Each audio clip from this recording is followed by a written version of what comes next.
There are promises that bind us across decades, promises so profound they shape the rhythm of our entire lives. And sometimes, if we're fortunate enough to witness them, these promises reveal themselves in the most unexpected ways. What you're about to hear is the story of Eleanor Hartwell, an 83-year-old woman who, for 37 years, returned to the same weathered stone bridge on the same day, at the exact same hour. No one understood why. No one dared to ask. Until one autumn afternoon, when a young journalist's curiosity uncovered a love story so powerful, so heartbreaking, that it changed everything he thought he knew about devotion, memory, and the promises we make to those we love. If you've ever wondered what it truly means to keep a promise, to honor love even when the world has forgotten, then stay with me. Because Eleanor's story isn't just about the past. It's about the miracles that happen when love refuses to let go. The Millbrook Bridge stands like a sentinel over the rushing waters of Cedar Creek, its limestone arches worn smooth by decades of rain and wind. Built in 1923, it connects two sides of a town that time seems to have forgotten, where autumn leaves drift lazily past Victorian houses and the sound of church bells still marks the hours. Most people cross this bridge without a second thought, hurrying between their daily routines. But every October 15th at exactly 3:17 in the afternoon, something extraordinary happens. She appears like clockwork, this small figure in a navy wool coat, her silver hair pinned back in a style that belongs to another era. Eleanor Hartwell moves with the careful dignity of someone who has learned to carry both grace and sorrow in equal measure. Her footsteps are deliberate as she approaches the center of the bridge, where the stone railing has been polished smooth by countless hands. And there she stops. For exactly 1 hour she stands in complete silence, her weathered hands resting on the cold stone, her pale blue eyes fixed on the water below. The wind carries the scent of dying leaves and distant wood smoke, but Eleanor seems untouched by the changing seasons around her. She never speaks. She never acknowledges the occasional passer-by who glances her way with curiosity or concern. She simply stands, as still as the bridge itself, as if she's waiting for something that only she can see. The townspeople have grown accustomed to her annual vigil. Some call her the Bridge Lady. Others whisper that she's lost in grief, perhaps mourning someone who died long ago. But no one knows her story. No one has ever asked. She appears, she waits, and then, as the church clock strikes 4:17, she turns and walks away, disappearing into the gathering dusk as mysteriously as she came. For 37 years, this ritual has continued unchanged. Through bitter winters and blazing summers, through the year her own husband passed away, through every joy and sorrow that life has brought, Eleanor has returned to that bridge, always alone, always silent, always faithful to some promise that the rest of the world has forgotten. But this year someone was watching. If you're moved by stories of unwavering devotion, of love that transcends time itself, please let me know in the comments below. And if you want to hear more stories that will touch your heart and restore your faith in the power of human connection, don't forget to subscribe and ring that notification bell. Thomas Chen had been a journalist for 12 years, but he'd never encountered a story quite like this. Working for the regional newspaper, he'd grown tired of covering town council meetings and school board disputes. He was hungry for something deeper, something that mattered. When his editor mentioned the peculiar woman who appeared on the bridge every year, Thomas felt that familiar spark of curiosity that had first drawn him to journalism. "Nobody knows anything about her," his editor had said, leaning back in his creaking chair. "She's been doing this since before I moved to town. Might be worth looking into, especially if you can find a human interest angle." Thomas spent weeks preparing for October 15th. He researched the bridge's history, spoke with long-time residents, and even visited the local historical society. But no one could tell him anything substantial about Eleanor Hartwell beyond the basic facts. She lived alone in a small house on Maple Street. She'd been widowed 8 years ago. She kept to herself, shopping at the corner market and attending the occasional church service. A quiet, unremarkable life by all appearances. But there was nothing unremarkable about her annual pilgrimage to the bridge. On that crisp October afternoon, Thomas positioned himself discreetly across the street, his camera ready, his notebook open. At 3:15 he felt his pulse quicken. At 3:16 he held his breath. And then, exactly as the townspeople had described, she appeared. Eleanor moved with the slow certainty of ritual, her steps measured and purposeful. She wore the same navy coat mentioned in every account Thomas had heard, its fabric worn soft with age, but still dignified. As she approached the bridge's center, Thomas noticed something he hadn't expected. She was carrying a small leather journal, its pages yellowed with time, held close to her chest, like a precious secret. Thomas watched, transfixed, as Eleanor took her position at the stone railing. From his vantage point, he could see her profile, the way the afternoon light caught the silver in her hair, the gentle curve of her shoulders as she leaned slightly forward. But it was her expression that struck him most powerfully. This wasn't the vacant stare of someone lost in dementia or the haunted look of someone consumed by grief. Eleanor's face held a quality of active attention, as if she were listening for something specific, waiting for a signal that only she would recognize. For 43 minutes, Thomas observed in complete fascination. Eleanor never opened the journal, but her fingers traced its worn leather cover with the tenderness of a mother stroking a sleeping child's hair. Occasionally, her lips would move slightly, as if she were whispering words meant for no earthly ear. Once a tear slipped down her cheek, but she made no move to wipe it away. As the church clock began its sonorous count toward 4:17, Eleanor straightened. She pressed the journal more firmly against her heart, closed her eyes for a moment, and then turned to leave. Thomas made his decision in an instant. He had to know. "Excuse me," he called out, jogging across the street. "Mrs. Hartwell?" Eleanor paused, turning with the surprised dignity of someone unaccustomed to being approached. Up close, Thomas could see that her eyes were not just blue, but the particular shade of blue that speaks of deep water and endless skies. There was intelligence there and kindness, but also a wariness that came from protecting something precious for far too long. "I'm Thomas Chen from the Herald," he said gently. "I've been watching you come here, and I wonder, would you be willing to share your story?" For a long moment Eleanor studied his face. Thomas held his breath, certain she would refuse, certain she would turn away and disappear as she had done for so many years. But then, perhaps because she was tired of carrying her secret alone, perhaps because she sensed something trustworthy in this young man's earnest expression, Eleanor smiled. "Walk with me," she said, her voice carrying the slight rasp of someone who speaks infrequently, but chooses her words with care. "I think it's time someone knew." Eleanor's house on Maple Street was exactly what Thomas had expected, neat, modest, filled with the accumulated treasures of a long life. Photographs in silver frames, books with cracked spines, furniture that had been chosen for comfort rather than fashion. She made tea in delicate china cups that seemed too fragile for everyday use, and as she moved about her small kitchen, Thomas noticed how her movement still held echoes of a younger woman's grace. "You want to know about the bridge?" she said, settling into a chair across from him. The leather journal lay on the table between them, its presence somehow commanding despite its humble appearance.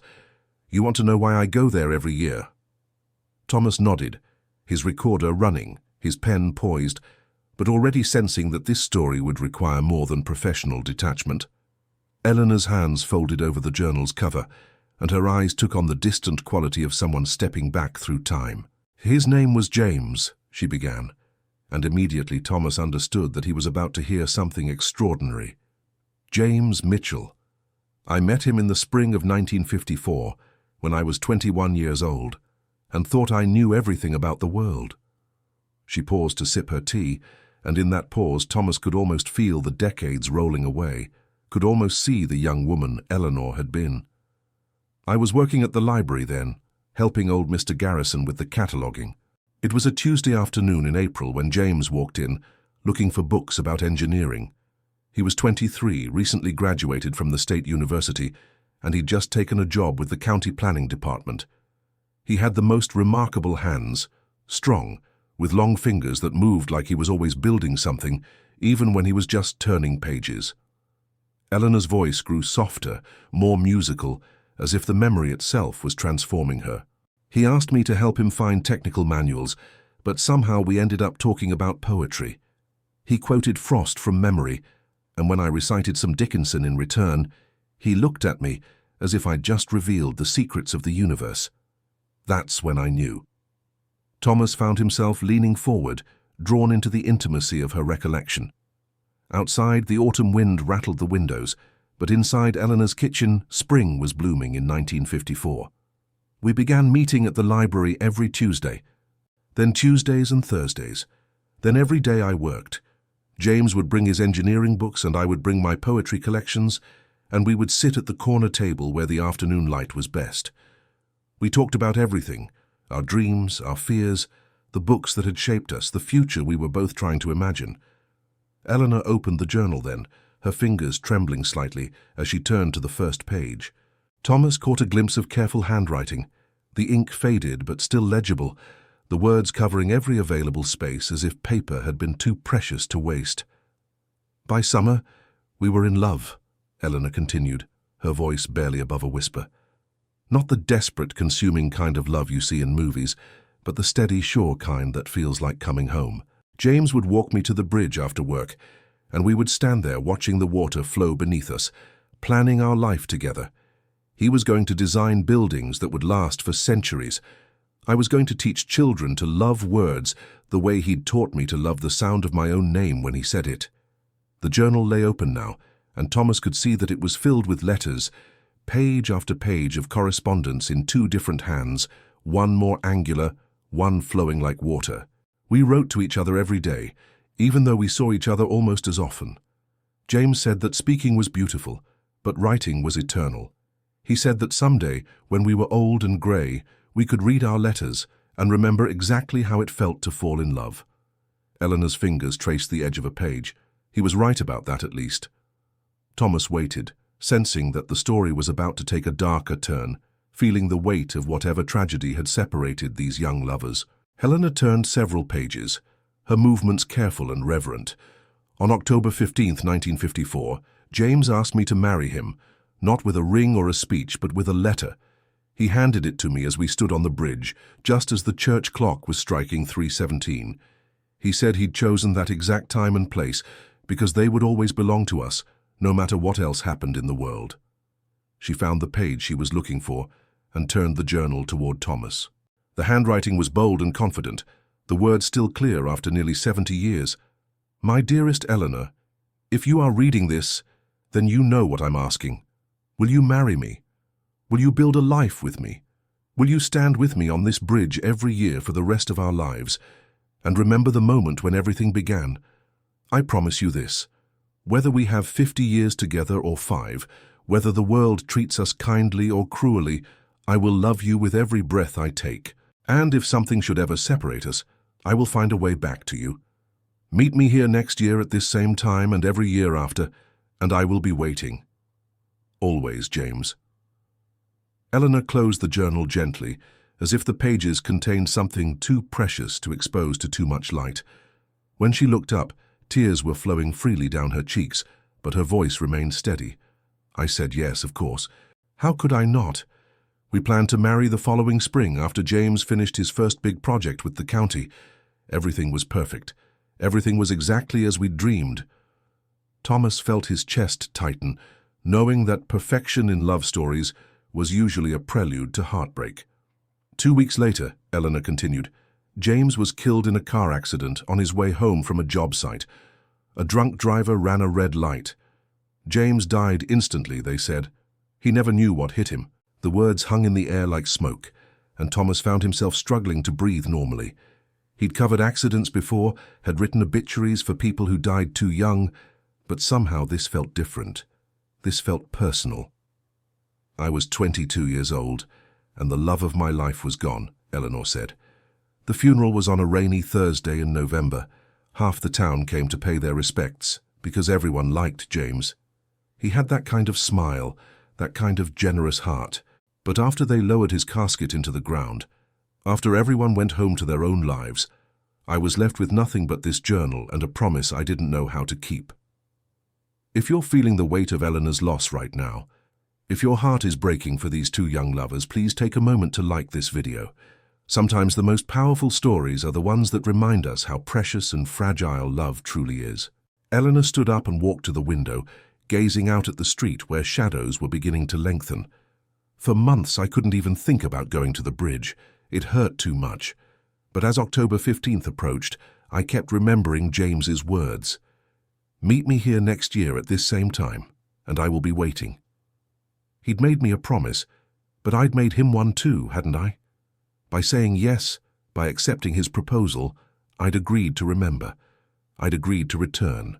She turned back to Thomas, and her expression held a quality of fierce determination that took him by surprise. So I went. On October 15th, 1955, exactly 1 year after he proposed, I walked to that bridge. I stood there for an hour, holding his journal, reading his letters, and telling him about everything that had happened since he'd been gone. It felt not good exactly, but right. Like I was keeping faith with something larger than my own grief. Thomas realized he was holding his breath again. "And you've been going back ever since?" "Every year," Eleanor confirmed. "Through my marriage to Harold, a good man who understood that part of my heart would always belong to someone else. Through the birth of my children, through Harold's death, through every milestone and memory that has shaped my life. October 15th belongs to James. It always has." The room fell quiet, except for the ticking of an old mantel clock. Thomas looked at the journal, at the careful way Eleanor's hand still protected it, and felt overwhelmed by the magnitude of what he'd stumbled upon. This wasn't just a story about grief or loss. This was a story about the promises that define us, the love that survives even death itself. "Mrs. Hartwell," he said carefully, Do you believe he's actually there, when you go to the bridge?" Eleanor's smile was gentle but mysterious. "Do you believe in love, Mr. Chen? Real love, the kind that changes the fundamental structure of who you are? Because if you believe in that, then maybe you can understand what I'm about to tell you." The next morning, Thomas couldn't stop thinking about Eleanor's story.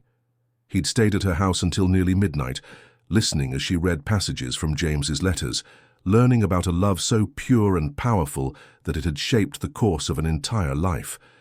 But it was Eleanor's final words that haunted him most. "Tomorrow is October 15th, she had said as he prepared to leave. "Come to the bridge at 3:17 if you want to see how love stories really end." Thomas arrived at the bridge early, positioning himself where he could observe without intruding.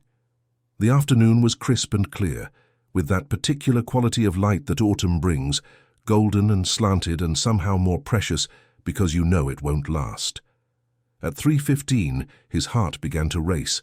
At 3:16, he found himself holding his breath. And then Eleanor appeared, just as she had for 37 years. But this time Thomas was watching with different eyes. This time, he understood the weight of ritual, the power of promise kept. As Eleanor took her position at the stone railing, the journal held close to her heart, Thomas felt as if he were witnessing something sacred. For the first 20 minutes, everything proceeded exactly as Thomas had observed the day before. Eleanor stood in silence, her fingers tracing the journal's cover, her eyes fixed on the water below. But then something changed. The quality of her attention shifted, became more focused, more expectant. She opened the journal to a specific page and began to read aloud, her voice so soft that Thomas had to strain to hear. "My dearest James," she began, and Thomas realized she was reading from her own letter, one of the many she'd written to him over the years. "It's been 37 years since you left me, and I still miss the sound of your voice calling my name. I've lived a good life, a full life, but there hasn't been a day when I haven't thought about what we might have built together." As Eleanor read, something extraordinary began to happen. The wind, which had been gusting fitfully all afternoon, suddenly calmed to perfect stillness. The water beneath the bridge, usually choppy and restless, became smooth as glass. Even the birds seemed to pause in their flight, as if the entire world was holding its breath. Thomas felt the hair on his arms stand up, felt a tingling along his spine that had nothing to do with the autumn air. He reached for his camera, but somehow his hands wouldn't obey. This moment wasn't meant to be captured or documented. This moment was meant to be witnessed. Eleanor continued reading, her voice growing stronger, more confident. "I've kept my promise, my love. Every year I've come back to this place where you asked me to be your wife. Every year I've stood here and remembered what it felt like to be completely, perfectly loved. And every year I've felt you here with me, listening, waiting, keeping your own promise in ways I'm only beginning to understand." The silence that followed was profound, deeper than the absence of sound. It was the kind of silence that makes space for miracles, for the impossible, for love that transcends the boundaries between life and death. And then, impossibly, Thomas heard it. A voice, faint as a whisper, clear as a bell, carried on the impossibly still air. "Eleanor?" Just her name, spoken with infinite tenderness, infinite longing. Thomas's rational mind insisted it was the wind, a trick of acoustics, his imagination influenced by the power of Eleanor's story. But his heart knew better. His heart recognized the sound of a promise being kept. Eleanor smiled then, a smile of such radiant joy that Thomas felt tears spring to his eyes. She pressed the journal to her lips, kissed it gently, and whispered, "I know, my darling. I know you're here." For the remaining 20 minutes, Eleanor stood in perfect stillness, surrounded by that profound quiet, bathed in the golden light of an October afternoon that seemed suspended outside of time. Thomas watched, transfixed, as the years seemed to fall away from her face, as the young woman she'd been at 21 shone through the features of the 83-year-old woman she'd become. At exactly 4:17, the church clock began to chime. But this time Eleanor didn't turn away immediately. This time she opened the journal one final time and carefully tore out a single page. Thomas watched in amazement as she folded the letter into a small square and dropped it into the water below. "Until next year, my love," she said, her voice carrying clearly across the impossible stillness. "Until next year." As the paper touched the water's surface, the spell, if that's what it was, began to break. The wind returned with a soft sigh, the water resumed its gentle motion, and the birds continued their interrupted flight.